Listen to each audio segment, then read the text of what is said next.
Hello students, welcome to civil staff teaching exam. उम्मीद है कि आप सब बहुत बढ़िया होंगे। आज हम डिस्कस करेंगे रीजनिंग के इंपॉर्टेंट क्वेश्चन जो कि आपके एचपी टीजीटी कमीशन के पेपर में आप देख सकते हैं। तो आज के सेशन में देखो टॉपिक वाइज हम नहीं करेंगे, हम मिक्स क्वेश्चन करेंगे, क्योंकि जब आप सिलेबस कंप्लीट करते हैं वहां पे एक एक टॉपिक आप उठा रहे हैं और पूरा वो सॉल्व कर रहे हैं, तो वो प्रोसेस आप कर चुके हैं। ठीक है, अब हमारा जो मोटिव है वो रिवीजन का है कि हम उस पूरे सिलेबस की रिवीजन करें जो आप कंप्लीट कर चुके हैं, और इसीलिए इन सेशंस में आपके मिक्स क्वेश्चन होंगे। पर ध्यान देना कि जितने भी सवाल हम करेंगे वो सारे के सारे आपके इंपॉर्टेंट क्वेश्चन है। तो चलिए शुरुआत करते हैं आज के सेशन की। पहला सवाल, हाँ जी, आप सबके सामने है, देख सकते हैं आप सबकी ये कोडिंग डिकोडिंग का सवाल है, जिसमें कि उसने आपको एक एग्जाम्पल दिया है। कोडिंग डिकोडिंग एक बहुत ज्यादा इंपॉर्टेंट चैप्टर है आपकी टीजीटी कमीशन में, जो रीजनिंग का पार्ट है उसमें जरूर सवाल आएगा आपका कोडिंग डिकोडिंग का। तो देखिए एग्जाम्पल समझते हैं पहले। तो उसने बोला कि moment is denoted by OMOCPR। ठीक है, अब देखो M से O कैसे आया, +2 करके MNO। ठीक है, O से M कैसे आया, O 15 होता है, M 13 होता है। ये कैसे आया, -2 करके। M से O कैसे आया, देखिए +2 करके। E से C कैसे आया, -2 करके। N से P कैसे आ रहा है, NOP +2 करके। T से R कैसे आ रहा है, -2 करके। यानी अब हम इसका रूल तो बहुत अच्छे से समझ पा रहे हैं। तो आपने इसी तरह से आपको एक एग्जाम्पल दिया होगा जिसको आपने समझना है कि इस वर्ड का आंसर ये किस तरह से आ रहा है, और जब आप उसको समझ जाएंगे तभी आप आगे दिए हुए वर्ड को सॉल्व कर सकते हैं। तो ये तरीका होता है इनको सॉल्व करने का। तो चलिए सबसे पहले थर्मो का अगर मुझे आंसर बताना है, ठीक है, तो रूल आपको पता है कि क्या करना है। पहले वाले में +2, फिर -2, फिर +2, फिर -2, फिर +2 और फिर -2। बट आप एक चीज ध्यान दीजिए, ये जो मैं पॉइंट आपको बता रही हूं आपको पेपर में बहुत मदद करेगा कि आपको ऑप्शंस में नन ऑफ दीज नहीं दिया। अगर उसने आपको ऑप्शन में नन ऑफ दीज नहीं दिया मतलब हमारा टाइम बच सकता है। ठीक है, तो आप एक चीज देखिए कि सबका फर्स्ट अल्फाबेट, हम साथ ही ऑप्शन देखने लग जाएंगे।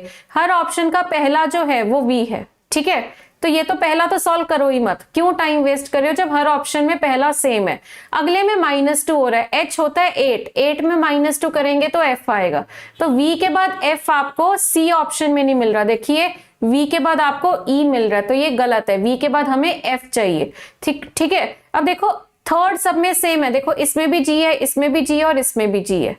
अगला डिफरेंट है तो अगला देखते हैं। R में क्या हो रहा है, -2 हो रहा है। R होता है 18 में -2 करेंगे तो कितना आएगा, P आएगा। तो हमें फोर्थ वाले में P चाहिए जबकि इधर Q है। ये ऑप्शन आपका हो गया गलत। B में फोर्थ वाला P है और D में भी फोर्थ वाला P है। अब देखो B और D ऑप्शन बचे हैं जिसमें फर्क क्या है, फर्क है सिर्फ इन दोनों अल्फाबेट्स का। तो यानी इससे पता लग जाएगा, M में अगर आप +2 करते हैं तो कितना आता है +2 करके O, और O हमें किस ऑप्शन में मिल रहा है, O हमें मिल रहा है ऑप्शन नंबर D में। यानी इस सवाल का सही जवाब क्या होगा, ऑप्शन नंबर D। तो आपने देखा कि हमने जब इसको सॉल्व किया सिर्फ 3 अल्फाबेट्स सॉल्व किए हैं पूरे वर्ड में, जबकि 7 अल्फाबेट्स थे, पर उन 3 अल्फाबेट्स की मदद से आपको ये पता लग गया कि आपका फाइनल आंसर क्या है। चलिए आगे बढ़ेंगे अगले सवाल की तरफ। ये तो आता ही है, देखो ये तो एक ऐसा क्वेश्चन है पेपर में आपको मिलना ही मिलना है, और आसान भी बहुत है। सभी इसको अटेम्प्ट करके आते हैं और सही आंसर ही मार्क करके आते हैं। तो चलिए ये तो सोच ही नहीं सकते छोड़ना, है ना, क्योंकि ये एक ऐसा क्वेश्चन है सबने अटेम्प्ट किया है। तो ऐसा क्वेश्चन तो आप ऐसा सोच ही नहीं सकते कि इसको छोड़े, तो ये तो अच्छे से आना चाहिए। करिए इसको ट्राई। हाँ जी, उसने बोला कि dog is called cat, cat is called lion, lion is called ox, ox is called cock, cock is called elephant। ठीक है, and elephant is called donkey, ये दिया हुआ है। तो उसने बोला कि then tell a farmer plows with which animal, कि जो फार्मर है वो कौन से एनिमल से प्लो करता है, ये आपसे पूछा जा रहा है। तो चलिए देखिए यहाँ पे देखो, जो फार्मर है खेत में, फार्मर कौन से एनिमल से प्लोइंग करता है, ठीक है, किस एनिमल से, किस जानवर से खेती करता है किसान? तो किसान खेती करता है ऑक्स से, और ऑक्स को क्या डिकोड किया जा रहा है? कॉक। तो आंसर इसका होगा ऑप्शन नंबर डी, ठीक है, क्योंकि ऑक्स इज कॉल्ड कॉक। ठीक है, तो यहां पे आपने एक ही बार डिकोड करना है, जबकि उसने कॉक को भी डिकोड किया हुआ है, पर आपने नहीं करना, आप एक ही बार करेंगे कि जो असली आंसर है उसको आप जो बोल रहे हैं वही आपका फाइनल आंसर होगा। तो इस सवाल का सही जवाब जो है वो भी क्या है? Option number D. चलिए आगे बढ़ेंगे अगले सवाल की तरफ। हाँ जी, ये वाला ट्राई करिए, समझा मैं आपको देती हूं। सवाल क्या है? उसने बोला कि if all the numbers from 1 to 26, 1 से लेकर 26 तक जितने भी नंबर हैं जो कि डिविजिबल बाय 3 हैं, जो कि 3 से डिवाइड होते हैं, they are arranged in ascending order, then which number will be at 4th place from the right. देखो असेंडिंग ऑर्डर होता है छोटे से बड़ा, तो अगर आपने छोटे से बड़े की तरफ आपने इनको अरेंज किया है तो इसका मतलब क्या है कि उसने अगर राइट मतलब लास्ट से पूछ रहा है कि लास्ट से चौथे नंबर पे कौन है, स्टार्टिंग से नहीं पूछ रहा, लास्ट से पूछ रहा है। यानी आप ये देखो ना कि 1 से लेके 26 तक सबसे बड़ा नंबर कौन सा है जो 3 का मल्टीपल है, तो वो है आपका 3 8 24 होता है।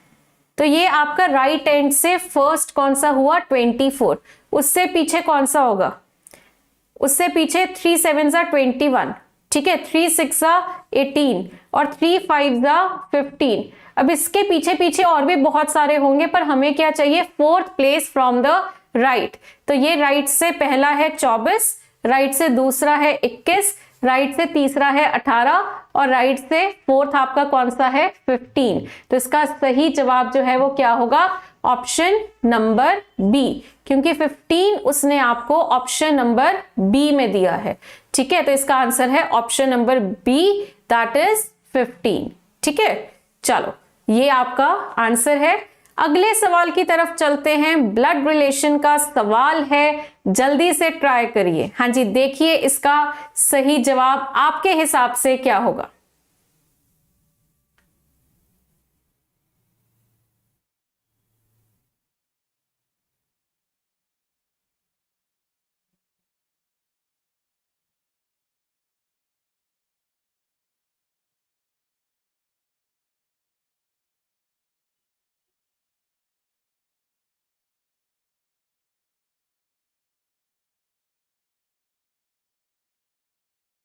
हाँ जी, देखिए यहां पे उसने क्या बोला कि सुमन को इंट्रोड्यूस करते हुए, ठीक है, इंट्रोड्यूस वो किसको कर रहा है? सुमन को। बोला किसने? सरला ने बोला। ठीक है, हिज मदर कौन है? हिज कौन है यहाँ पे जिसको इंट्रोड्यूस कर रहा है? क्योंकि सरला बोल रही है, ठीक है, और हिज मदर, ठीक है, तो हिज मदर यानी हिज कौन है यहाँ पे? सुमन। तो इज का मतलब, तो इसको सॉल्व कर लेते हैं। हिज मदर यानी सुमन की मदर, ठीक है, सुमन्स मदर। इसका मतलब क्या होगा? इक्वल।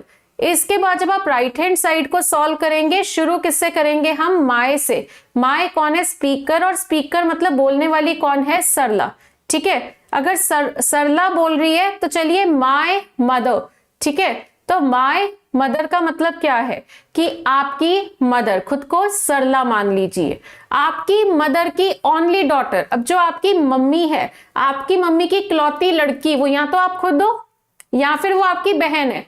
तो यानी वो कौन है? या तो सरला खुद है, ठीक है, या फिर सरला की सिस्टर है, सरला की बहन है।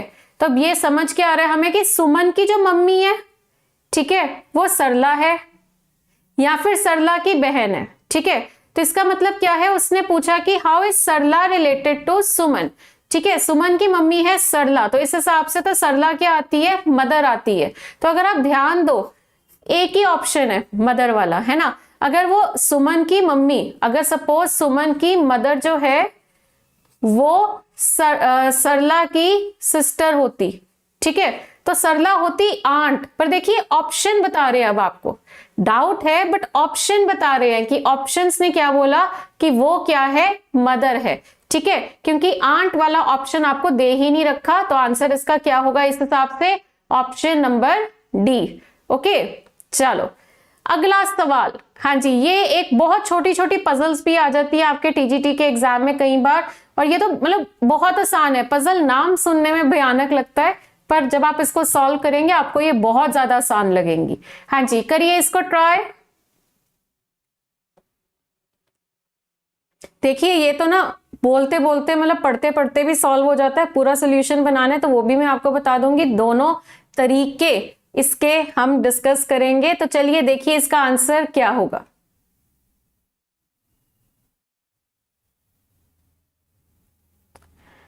हाँ जी, उसने बोला कि Ram is taller than Shyam, कि राम जो है वो बड़ा है किससे? श्याम से। ठीक है, बट के बाद जो इंफॉर्मेशन है ये किसके बारे में है? राम के बारे में है, यानी फर्स्ट पर्सन के बारे में। But not as much as Rajan, कि राम जो है वो श्याम से बड़ा है पर राम राजन जितना बड़ा नहीं है। तो यानी राम से बड़ा कौन होगा? राजन होगा। ठीक है, उसके बाद उसने बोला कि अर्जुन सोहन से तो टॉलर है, but sorry Sohan who is shorter than Shyam, Sohan जो है वो श्याम से छोटा है। ठीक है, सोहन जो है वो श्याम से छोटा है, तो हमने बना दिया सोहन को श्याम से छोटा। और फिर उसने क्या बोला कि Arjun is taller then Sohan, Sohan से बड़ा कौन है? अर्जुन। अब हमें ये डाउट है कि अर्जुन श्याम और सोहन के बीच में आएगा कि राम और श्याम के बीच में आएगा कि राजन और राम के बीच में आएगा, ये कंफ्यूजन है। पर देखो यहां पे उसने तो ये पूछा है शॉर्टेस्ट कौन है, क्योंकि अर्जुन जो है राजन से आगे भी आ सकता है। तो टॉलेस्ट में तो माना कंफ्यूजन है कि टॉलेस्ट में राजन और अर्जुन दोनों में डाउट है, बट क्योंकि उसने वो पूछा ही नहीं, उसने पूछा है कि शॉर्टेस्ट कौन है, वो तो हमें साफ साफ पता लग रहा है कि शॉर्टेस्ट यहाँ पे कौन है? सोहन। तो आंसर इसका क्या होगा? Option number D, that is Sohan. ये है आपका सही जवाब। बाकी अब अगर आप इसको ओरली सॉल्व करना चाहते हैं तो हम इसको ओरली कैसे कर सकते हैं वो अब आप देखेंगे। हाँ जी, वो अब हम देखेंगे कि इसको ओरली कैसे सॉल्व कर सकते हैं। शॉर्टेस्ट पूछा ना, तो Ram is taller than Shyam में राम तो शॉर्टेस्ट हो नहीं सकता है ना, राम किसी से भी अगर बड़ा है तो राम सबसे छोटा तो हो नहीं सकता। बी ऑप्शन हमने कैंसिल कर दिया। ठीक है, उसके बाद Ram is taller than Shyam but not as much as Rajan, Rajan Ram से भी बड़ा है ना, क्योंकि उसने क्या बोला? राम जो है श्याम से बड़ा है पर राजन से छोटा है। तो राजन राम से भी बड़ा है, तो राजन भी आपका आंसर नहीं हो सकता, राजन शॉर्टेस्ट हो ही नहीं सकता, ये भी कैंसिल हुआ। अब बचा कौन? अर्जुन और सोहन। तो अर्जुन और सोहन का एक कंपैरिजन है कि Arjun is taller then Sohan, और अर्जुन अगर सोहन से बड़ा है तो अर्जुन शॉर्टेस्ट हो ही नहीं सकता, तो शॉर्टेस्ट कौन होगा? सोहन। आप देख सकते हैं सोल्यूशन बनाने की बजाय ऐसे करने में ऑप्शन, देखो अभी तक मैंने जितने भी क्वेश्चन डिस्कस किए हैं ना, बहुत थोड़े से सवाल अभी हुए हैं, बट आपने देखा होगा ऑलमोस्ट हर सवाल में मैंने ऑप्शन से आपका क्वेश्चन बहुत आसान किया। तो ये चीजें आपको इन सेशंस में सीखने को मिलेंगी कि कंसेप्ट हो चुका है, सिलेबस हो चुका है। अब ये चीजें हमने सीखनी है कि पेपर में किस तरह से हम टाइम बचाकर एक सवाल को बिना सॉल्व किए सॉल्व कर सकते हैं। ये सारी चीजें आपको इन सेशंस में ही मिलने को मिलेंगी। ठीक है, चलो आगे बढ़ेंगे अगले सवाल की तरफ, जो कि है मैथमेटिकल ऑपरेशंस का यानी कैलकुलेशन का। हाँ जी, करिए इसको ट्राई।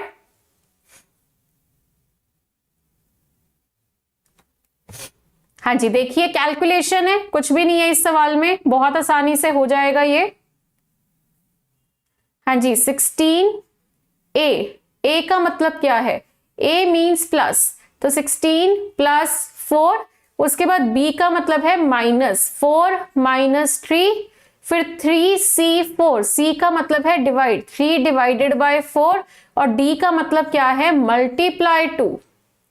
इसको सॉल्व करना है, तो इसको सॉल्व करने के लिए ना आपका जो रूल यूज होता है वो होता है बॉड मास का।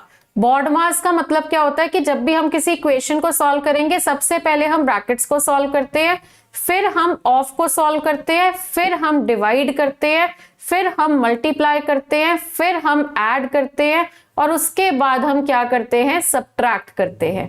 तो ये पैटर्न हमने फॉलो करना होता है। बॉड मास का रूल जो है यही आपका है। तो चलिए अब देखो, ना यहाँ पे ब्रैकेट है ना यहाँ पे ऑफ है, सबसे पहले हमें करना है डिवाइड। तो जो कि क्या है, देखो 3 डिवाइडेड बाय 4, फिर हमने करना है मल्टीप्लाई, उसमें इंटू 2 कर दो, तो ये 2 2 जा 4 हो गया। तो ये सारा सॉल्व करके अगर आप देखो कितना आ रहा है 3 डिवाइडेड बाय 2, जिसको आप क्या बोलते हैं 1.5 भी बोलते हैं। तो ये सिंप्लीफाइड फॉर्म में देखो कितना आ गया 16 + 4 - 1.5। नेक्स्ट हमें क्या करना है, ऐड करना है। तो चलिए 16 + 4 को ऐड कर दीजिए, कितना हो गया 20, और फिर लास्ट में हमें करना है सब्ट्रैक्ट। तो 20 - 1.5 करेंगे तो आपका आएगा 18.5, जो कि आपको गिवन है ऑप्शन नंबर सी में। तो इस सवाल का सही जवाब होगा option number C. Okay right, तो आपने देखा कितना आसानी से हमने इसको सॉल्व किया है। चलिए अगला सवाल, हाँ जी नेक्स्ट क्वेश्चन देखिए। यहां पर उसने आपको एक सीक्वेंस दिया है अल्फाबेट्स का, तो इसको आपने सॉल्व करना है। तो चलिए करिए इसको सॉल्व जल्दी से।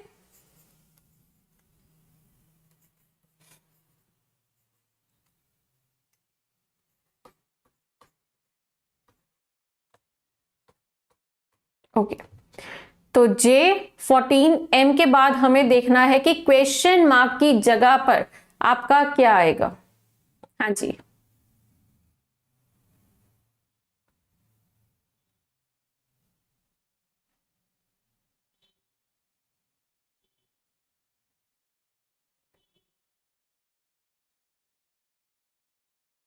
हाँ जी,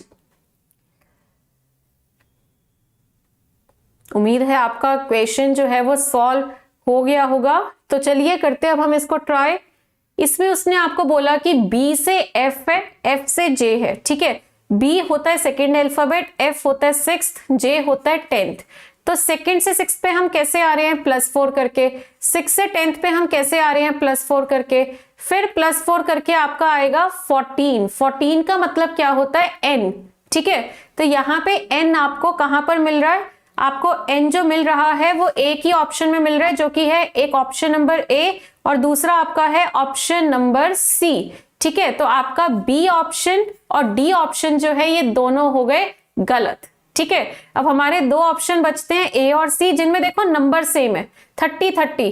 तो अब अगर आप नंबर का लॉजिक निकालोगे टाइम वेस्ट करोगे, क्योंकि अल्टीमेटली नंबर 30 ही आना है, वो हम ऑप्शन से समझ चुके हैं। अब सीधा आप अल्फाबेट देखिए, लास्ट वाला S से आपका 19, P है आपका 16, M है आपका 13, तो ये -3 हुआ, ये -3 हुआ, और फिर -3 करके आपका कितना आएगा J, जो कि आपको गिवन है ऑप्शन नंबर C में। तो इस सवाल का सही जवाब होगा ऑप्शन नंबर C।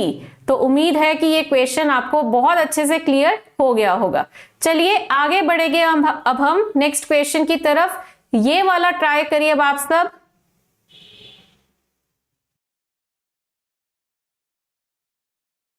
हाँ जी करिए ट्राई नेक्स्ट क्वेश्चन आप सब। आपको कह रहे कि पॉइंटिंग टूवर्ड्स जयेश, ठीक है, जयेश की तरफ इशारा करते हुए राधा ने बोला, ठीक है, हिज सिस्टर, हिज कौन है यहाँ पे जयेश, तो जयेश की जो सिस्टर है, ठीक है, इसका मतलब क्या होता है, इसका मतलब होता है इक्वल। और इससे आगे की जो इंफॉर्मेशन होती है उसको हम हमेशा माय वर्ड से सॉल्व करके देखते हैं, जो कि आपको यहाँ पे गिवन है। तो आप देख सकते हैं कि माय कौन है यहाँ पे, स्पीकर, स्पीकर कौन है यहाँ पे, राधा, ठीक है। तो राधा बोल रही है, तो अब हमने राधा से रिलेट करना और खुद को राधा मान लेना, ठीक है। तो आपकी मदर, जो आपकी मम्मी है, आपकी मम्मी की इकलौती लड़की, तो आपकी मम्मी की इकलौती लड़की कौन, आप, ठीक है, या आपकी बहन, ठीक है, आप या आपकी बहन, ठीक है। तो राधा या फिर राधा की सिस्टर, ओके। तो उसने क्या बोला कि जे की सिस्टर जो है वो राधा की सिस्टर है, मतलब ये सारे आपस में क्या है, सिबलिंग्स है ना।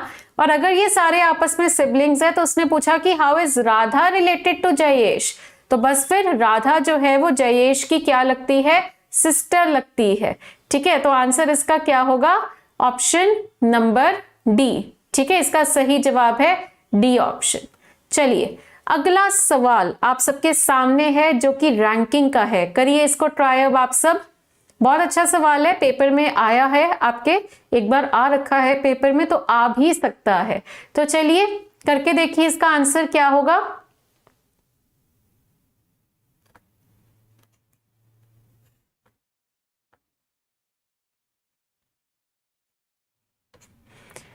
देखिए उसने यहाँ पे आपको क्या बोला कि इन अ रो ऑफ स्टूडेंट्स, एक स्टूडेंट्स की रो है जिसमें कि एक पर्सन है रमेश जो कि लेफ्ट से 9th है। तो हमने ना एक पॉइंट पे रमेश को बिठाया जिसकी पोजीशन 9th है, कहां से, लेफ्ट से। उसके बाद सुमन है 6th फ्रॉम द राइट। सुमन जो है, अदर पर्सन कौन है, सुमन, जो कि राइट से 6th पोजीशन पे है, 6th फ्रॉम द राइट, ठीक है। तो रमेश और सुमन की ये पोजीशंस है when they both interchange their positions. Interchange का मतलब क्या है कि रमेश अब सुमन की जगह पे है और सुमन जो है वो रमेश की जगह पे है, ठीक है। When they interchange their positions Ramesh will be 15th from the left. Interchange करने के बाद रमेश की जो पोजीशन है वो लेफ्ट से कितनी हो जाएगी, 15 हो जाएगी, ठीक है। उसके बाद what will be the number of Suman from the right. Suman का नंबर बताइए क्या होगा फ्रॉम द राइट, ठीक है। तो इंटरचेंज के बाद की बात हो रही है अब, ठीक है। तो टोटल कितना होगा, तो देखिए 6 + 15 - 1 हमें करना है। तो 6 + 15, क्योंकि ये देखो अब यहाँ पे ना ये छोड़ दो कि पर्सन की पोजीशन, क्योंकि हमारा जो रैंकिंग का फॉर्मूला है वो क्या कहता है कि जब आपको किसी भी पॉइंट की पोजीशन लेफ्ट और राइट से पता हो तो दोनों को ऐड करके -1 कर दीजिए, आपको टोटल पता लग जाएगा। अब इस पॉइंट पे रमेश और सुमन को छोड़ दो, ये देखो कि इस पॉइंट पे जो भी बैठ रहा है, क्योंकि यहाँ पे पर्सन का नेम देखोगे ना तो वो तो अपनी पोजीशन बदल रहा है, कंफ्यूजन होगी। तो बेटर है कि हम पॉइंट को ही देखें। इस पॉइंट पे जो बैठ रहा है वो राइट से 6th है और लेफ्ट से वो 15 है। तो हम क्या करेंगे, दोनों को ऐड करेंगे और फिर -1 करेंगे और ये सॉल्व करके हमारा कितना आ जाता है, 20। यानी जो टोटल आ रहा है हमारा वो कितना है, यहाँ पर 20 है। उसके बाद उसने पूछा कि what will be the number of Suman from the right. Suman की पोजीशन बतानी है आपको, राइट से कितनी होगी। तो सुमन की पोजीशन फ्रॉम द राइट यानी इंटरचेंज के बाद, मतलब ये वाला जो पॉइंट है इस पॉइंट का पूछ रहा है कि बताइए राइट से कितनी पोजीशन है। देखो टोटल आपको पता है 20 है, तो 20 में +1 कर दिया, 21 हो गया ना। ये वाला -1 जब हम इधर लेके जाएंगे तो वो +1 हो जाएगा। तो 21 - 9 आपको करना है। तो 21 - 9 करोगे, क्योंकि लेफ्ट वाली पोजीशन अगर आप माइनस करोगे तो आंसर आपका कितना आ जाएगा इसका, 12, जो कि आपको गिवन है कहां पे, ऑप्शन नंबर ए में, ठीक है। तो इस तरह से आपका आंसर जो है वो ए ऑप्शन आएगा। तो देखो इंटरचेंज वाले सवाल जो होते हैं ना, ये तो आपने बहुत ध्यान से करने हैं, क्योंकि जब इंटरचेंज हो रहा है ना वहां पे अगर आप पर्सन के नेम पे फोकस करोगे तो बहुत कंफ्यूजन होने वाली है। इससे बेटर है कि आप पॉइंट पे फोकस करिए कि वो किस पॉइंट पे बैठा है, ठीक है। इस तरह से किया करो, बेटर रहता है। तो चलिए, उम्मीद है आपको ये वाला क्वेश्चन जो है अच्छे से क्लियर हो गया होगा। अगला सवाल है एक और पजल, जिसमें उसने पूछा है कि who is the heaviest. Heaviest कौन है, चलिए ट्राई करिए इसको।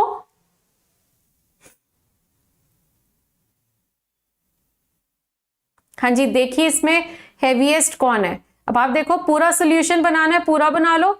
ऐसा सा क्वेश्चन मैंने अभी किया है डिस्कस, पूरा बनाना है, पूरा बना लो। और अगर आपको लगता है कि ऐसे ही देख के ही हो रहा है सॉल्व तो ऐसे ही कर दो। चलो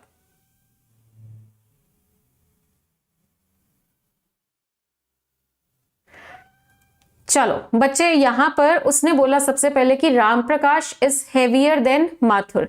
राम प्रकाश जो है वो हेवी है किससे, माथुर से। अब पहले तो देख लो उसने पूछा क्या, हेवीएस्ट, सबसे ज्यादा हेवीएस्ट कौन है। एक तरह से ऐसा कौन सा बंदा है जिससे ज्यादा हेवी कोई भी नहीं है, वही होगा हेवीएस्ट। पर माथुर से हेवी तो राम प्रकाश है, तो सी ऑप्शन हो गया गलत। माथुर हेवीएस्ट हो नहीं सकता, ठीक है। फिर राम प्रकाश के बारे में कह रहे हैं बट नॉट देन राकेश, यानी राकेश राम प्रकाश से भी हैवी है। उसके बाद Satyanarayan is heavy then Rakesh, ठीक है। सत्यनारायण जो है वो हैवी है किससे, राकेश से। तो राकेश हैवीएस्ट नहीं हो सकता। अब बचता कौन है, विवेक और सत्यनारायण। तो देखो अब इसमें विवेक और सत्यनारायण का साफ साफ कंपैरिजन है कि सत्यनारायण के बारे में कह रहे हैं बट नॉट देन विवेक, कि सत्यनारायण जो है राकेश से तो हैवी है पर विवेक से हैवी नहीं है, यानी विवेक सत्यनारायण से भी हैवी है। तो बस फिर आंसर हमारे सामने है, सत्यनारायण हैवीएस्ट हो नहीं सकता क्योंकि विवेक उससे भी ज्यादा हैवी है। तो एक ही ऑप्शन हमारे पास बचता है जो कि है ऑप्शन नंबर बी, यानी विवेक यहाँ पे सभी में से सबसे ज्यादा हैवी है। ओके, तो इस तरह से हमारा ये सवाल जो है वो सॉल्व हो रहा है और इसी के साथ हमारा आज का सेशन जो है वो कंप्लीट होता है। उम्मीद है कि आपको आज का सेशन बहुत पसंद आया होगा और अगर आपको पसंद आया है तो आपके सेशन के बिल्कुल नीचे एक लाइक का बटन है, क्लिक कर दीजिए उस पर। और साथ साथ अगर आपने अभी तक हमारा चैनल सब्सक्राइब नहीं किया और आप टीचिंग एग्जाम्स की तैयारी कर रहे हैं तो फटाफट से सब्सक्राइब करिए, क्योंकि आपको हमारा चैनल जो है सिविल स्टाफ टीचिंग एग्जाम, आपके टीचिंग एग्जाम को क्लियर करने में पूरी मदद करेगा। Thank you so much.